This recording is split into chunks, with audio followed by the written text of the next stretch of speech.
Thank you. Now we are group 2 and we'll start sharing our screen. Okay.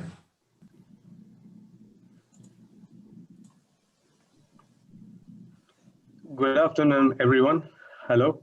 We are from team number 2, ReFurn. First, we will present you a short video on why EIT raw materials should fund our project. Go ahead, Arun.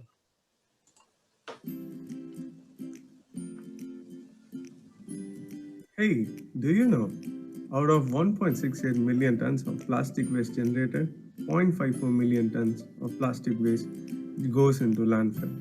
We at the team ReFurn have come up with a proposal in which we are going to consume these plastic waste that goes into landfill to make furniture panels. We will consume the mixed plastic waste, screen it, grind it, and then hot melt press it to produce furniture panels on which a wood-like coating will be applied, or even a finish of desire would be applied, and then these will be sold to the top furniture manufacturers in Europe.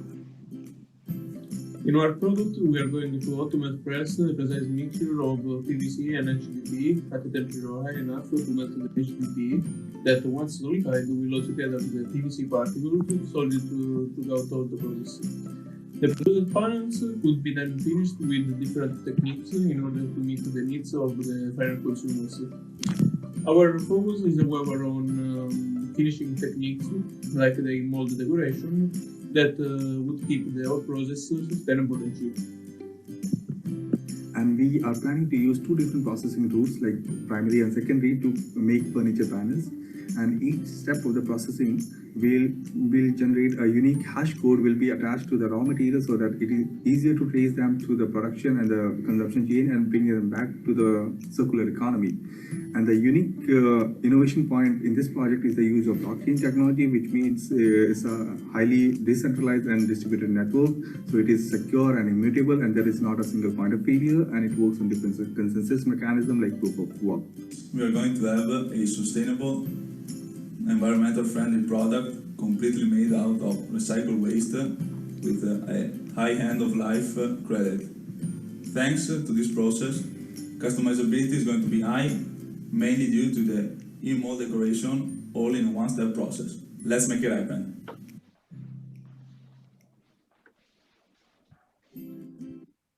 Yeah, today we are going to present about recycling of mixed plastic waste to produce furniture panels.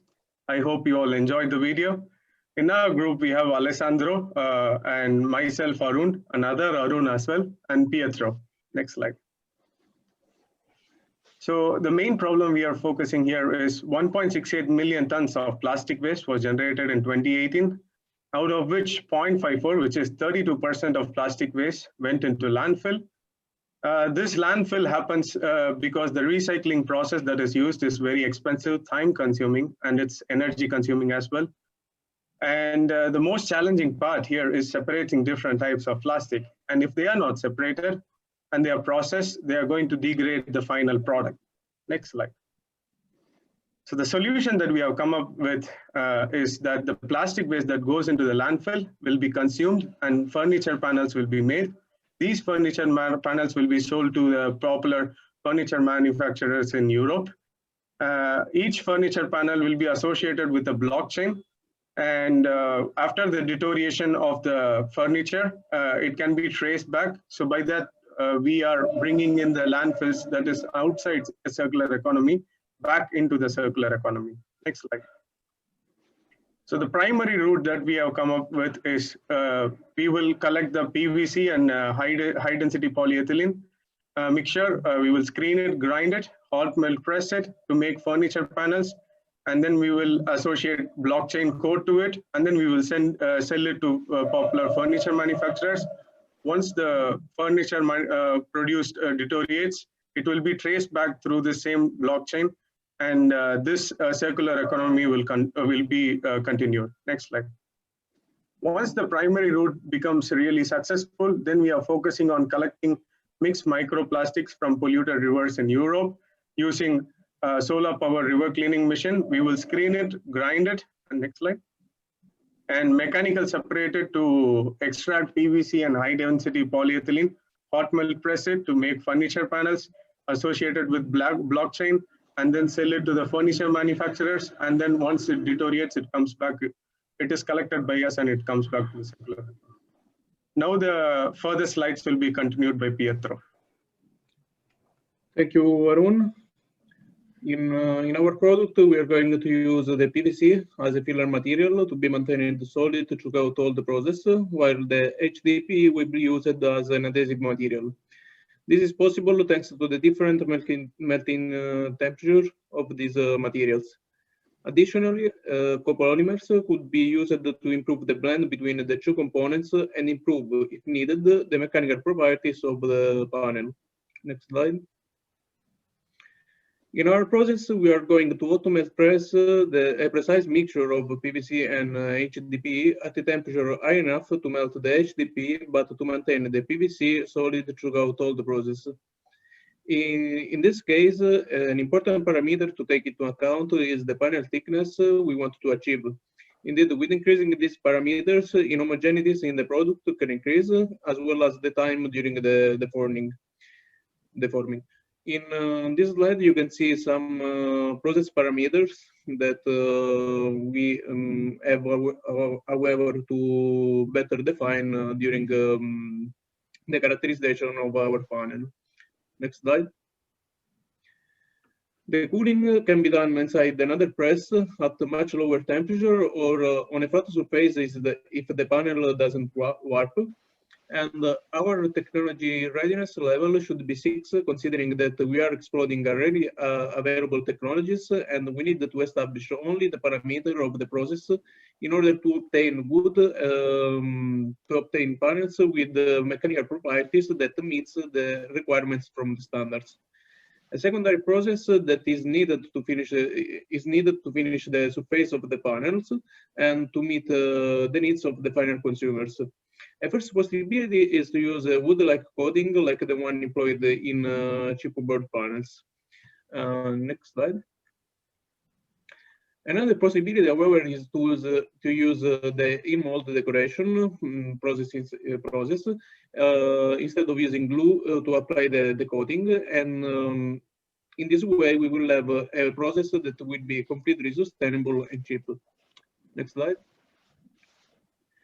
Here there are some static bending properties of different wood and wood-based composites, and we need to obtain for our panels at least these mechanical properties. But it has to be said that since we want to replace the currently used wood panels, maintaining the same geometry, better mechanical properties is probably not desirable, resulting in an over-dimensioning of the component. Next slide. Here again, more specific properties of for the particle boards products with changing the moisture content that represents a limitation parameter for the use of the particle board panels. However, our product should not be affected by this problem and could be used in fields where the current chipboard panels are not suitable. Next slide. These are the results of a similar experimental work. And as we can see, the mechanical properties will change with changing the percentage of the two components, but also with the percentage of the copolymers used. However, we are going to characterize our own product with an experimental test campaign in order to assess also the effect of the other parameters involved in the process. I would like to invite now Arun Thakur to take forward with the presentation. Thank you, Pietro. I'd like to welcome everyone to our presentation. And I'm Arun Kumar Thakur, and I'll take you through the rest of the presentation. To start off with, I'll begin with innovation and advantage of our project. The unique innovation point in our project is the use of blockchain technology.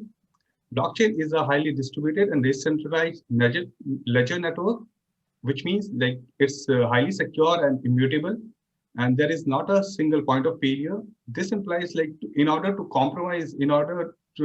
fail a blockchain, 51% of this networks has to be compromised, which is mathematically impossible. It also works on different consensus mechanisms like proof of work, proof of stake, For example, Bitcoin is based on proof of work. Going forward, the advantage this project has over gives us over our established place in the market is that we are going to use plastic waste as our raw materials that are going into landfills. And the product that we are coming up gives the same properties, same feeling as solid wooden panels. And in our process, like it's less sensitive to moisture. There is no formaldehyde emissions, and the product is less flammable than wood. It is also possible to customize the product according to the desire of the customers with the help of in-mold process. Going forward, let's have a look at the business opportunity. The benefits that we are getting from this project is that we are able to utilize the non-recyclable PVC with the help of developments that are happening in the current recycling technologies. And also, like due to the lower melting point of high density polythene, it's feasible to recover all the high density polythene once the useful life of the component is over.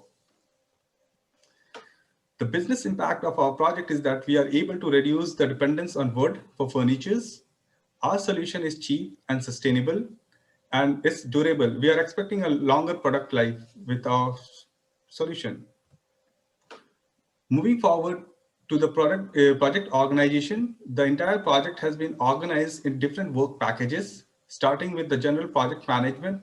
Then we have dedicated work package for collection of plastic waste, raw material segregation and pre-treatment. Then work package for processing solution, wherein we take into account the life cycle assessment, then processing simulation and production.